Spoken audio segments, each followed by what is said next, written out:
Over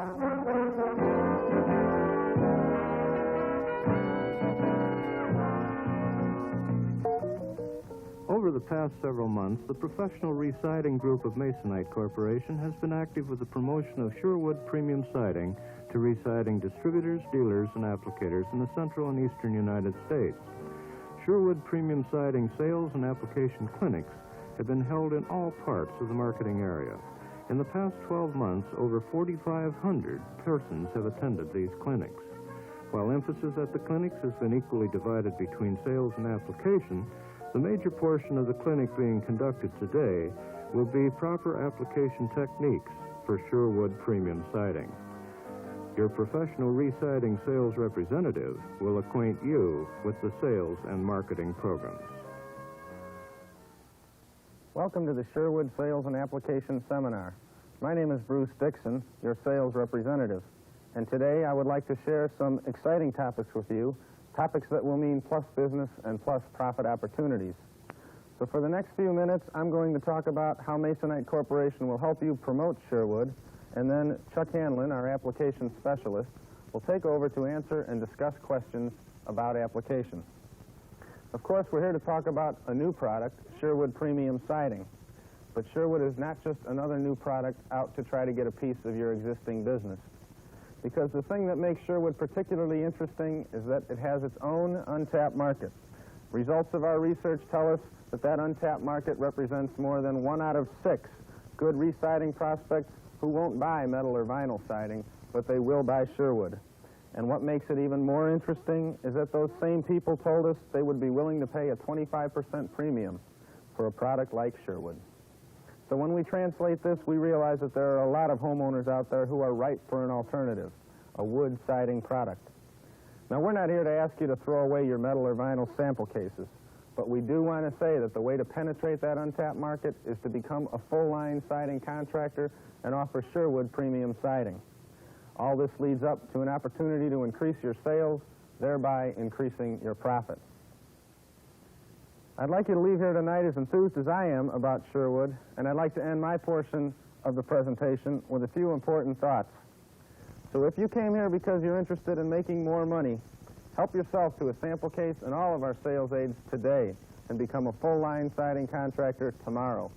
Now here's Chuck to talk about application. Thank you, Bruce. As Bruce has told you, and the reason you're here today, it's because it's a sales and application clinic. And in spite of the excellent sales presentation of SureWood Premium Siding, you all know, whether you're applying siding yourself or running crews, that the program will not be successful unless the material can be applied to the wall. So it's my purpose in the next few minutes today to give you complete instructions on application and any technical background that you will need. This is the product that Bruce has been talking about, SureWood Premium Siding with the 25-year acrylic finish on the face surface with the ash embossing. The siding has a 30-degree cut along the top edge and a continuous plastic spline inserted at that same 30-degree angle along the bottom edge, which means you will be stacking siding one piece upon the other rather than locking it up into position as you are doing now. Along the top edge, we've cut in a nailing guideline. If you're acquainted with this type of product, you know that it's hard, tough, and dense, and that has made it difficult to nail in the past. This nailing guideline groove breaks through the hard, tough surface of the board and makes the nail and the point easier to start.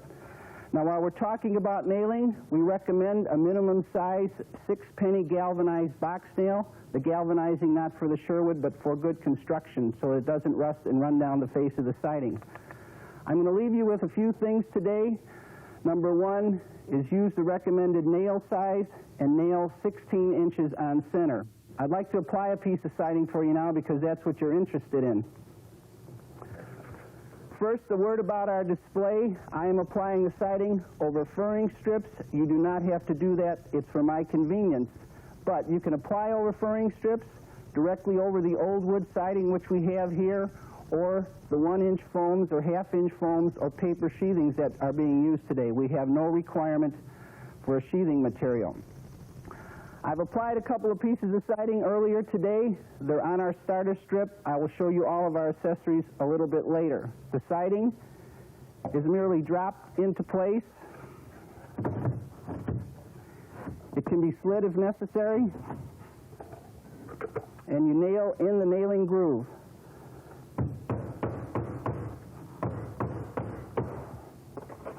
As I said, 16 inches on center.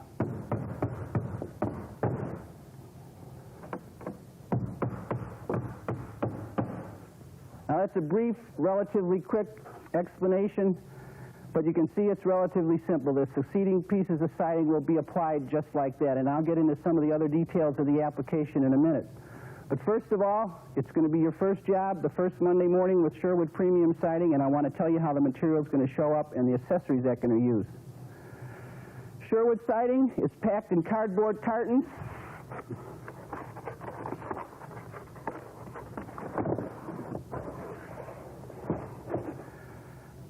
There are 4 pieces per carton and 3.5 cartons per square. We like to bring along the full-size pieces and cartons to give you some idea of what the material will look like on the job site rather than the small samples that we've just used.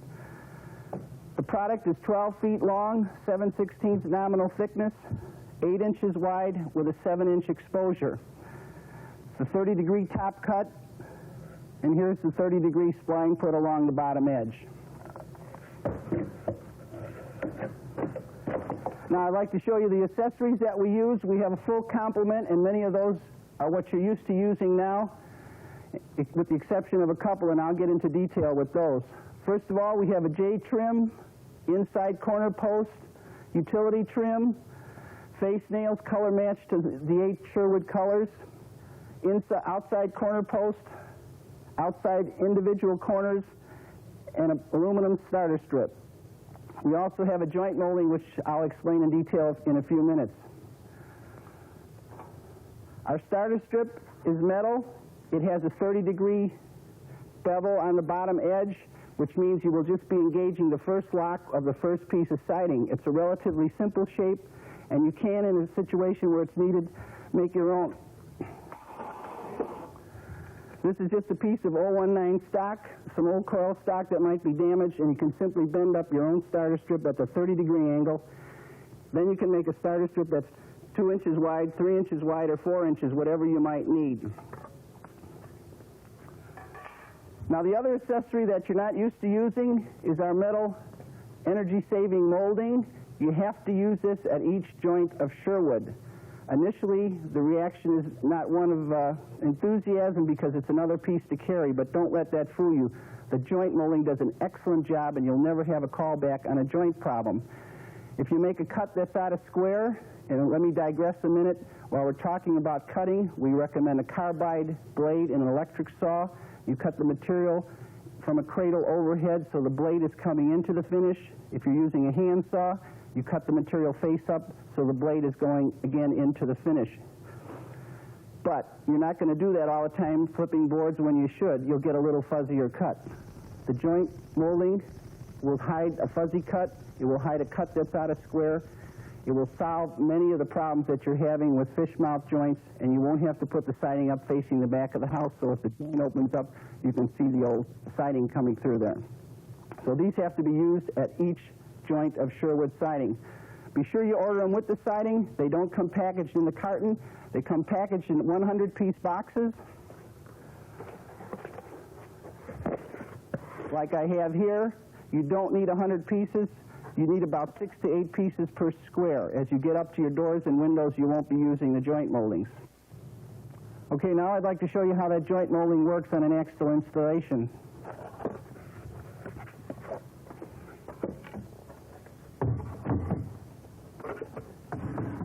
Remember we said we were nailing 16 inches on center?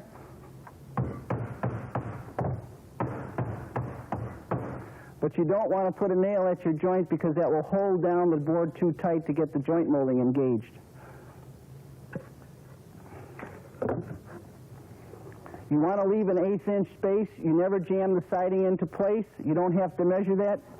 You can use the shank of the nail, or you'll get to know how to do it automatically.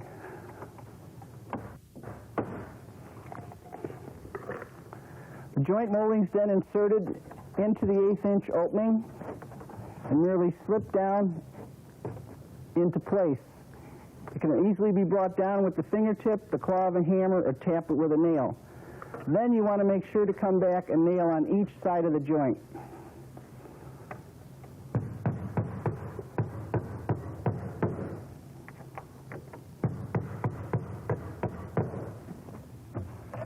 The next course of siding will cover. So you want to continue your 16-inch on center nail spacing.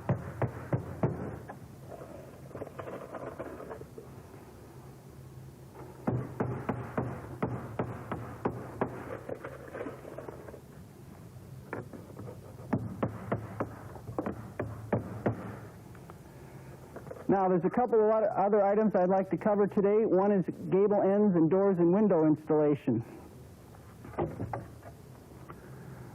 Under a window, you want to cut the dimension that you need, cut the bottom edge to the bottom of the sill with the dimension that you need, and cut it an 1/8 inch short.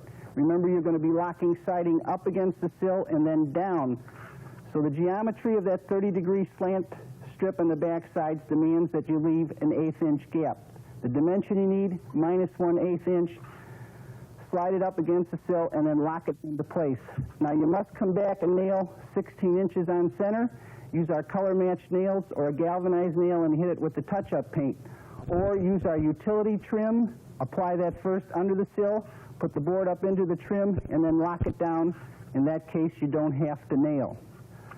Above doors and windows, remember you are locking down tight to the window.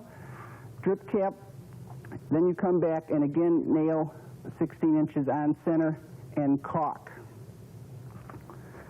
An option to using a full piece underneath the window is to cut your opening, split the piece in half, slide one piece under the windowsill, slide this piece to it, and use a joint molding. This will also occur along the top edge of the material where you're cutting a piece to fit. Obviously, you can't put a joint molding in from the top because there's a soffit in place, so you will put a piece of SureWood in place, slide the next one into a joint molding that's already installed. The joint moldings can be cut to different lengths with a hacksaw or a snips.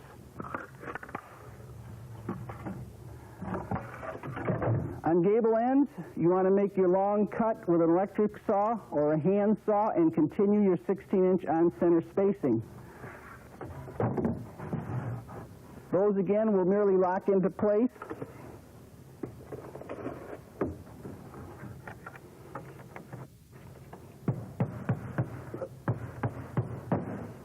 And your nailing will continue 16 inches on center.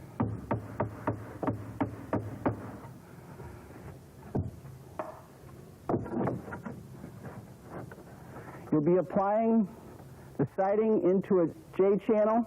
You want to leave an 1/8 inch gap, as we discussed with the joint molding. You don't want to jam the siding into place.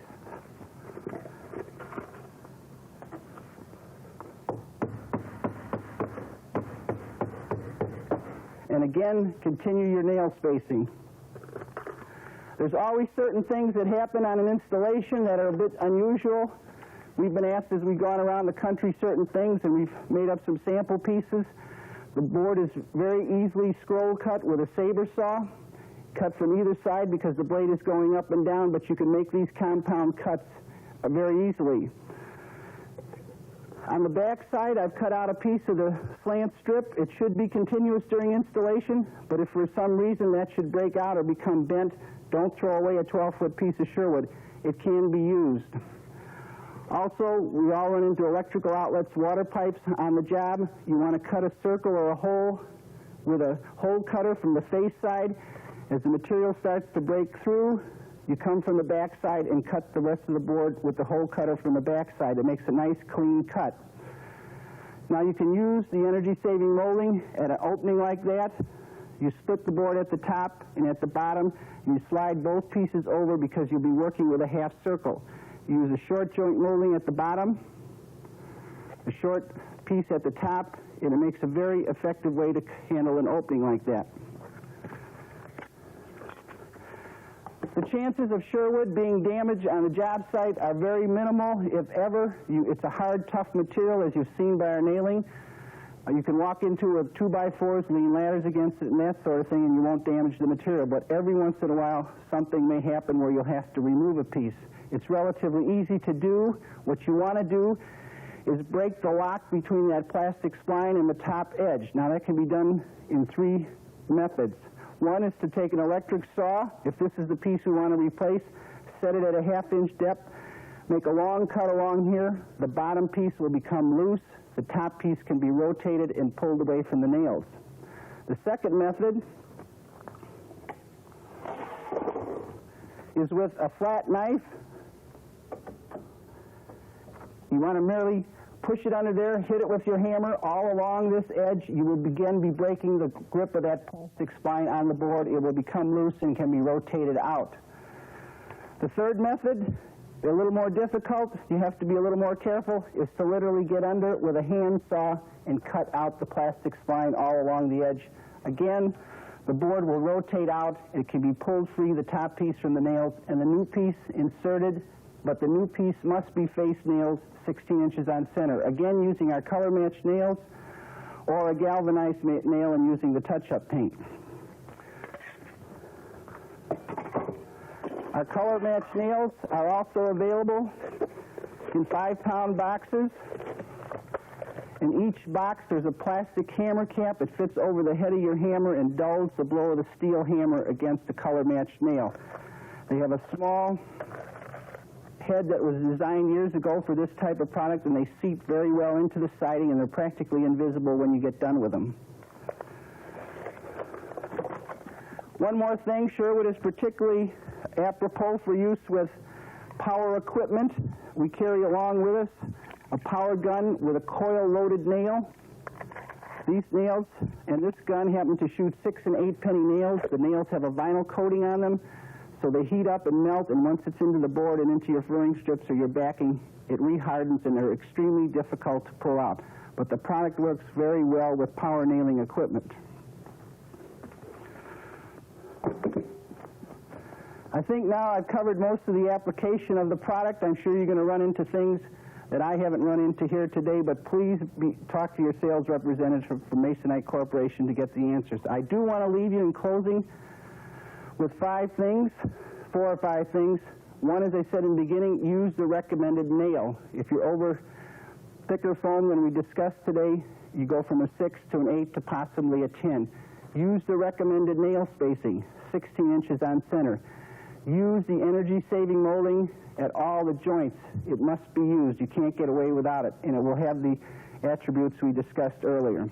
The last summary point, and most important, is to leave an 1/8-inch gap at the siding locations where they butt against some trim. Just like we did at our energy-saving molding, you should also do that along doors and windows and gable ends. Don't jam the siding into place. We've got a finished installation here with our underlayment in place, the aluminum accessories, and the face covering for the trim. If you follow these simple techniques, and they'll be a little more difficult when you start your first job, obviously, I wish I could be there to help, but if you follow these simple techniques, I believe you'll be able to do a fast, efficient installation with SureWood premium siding.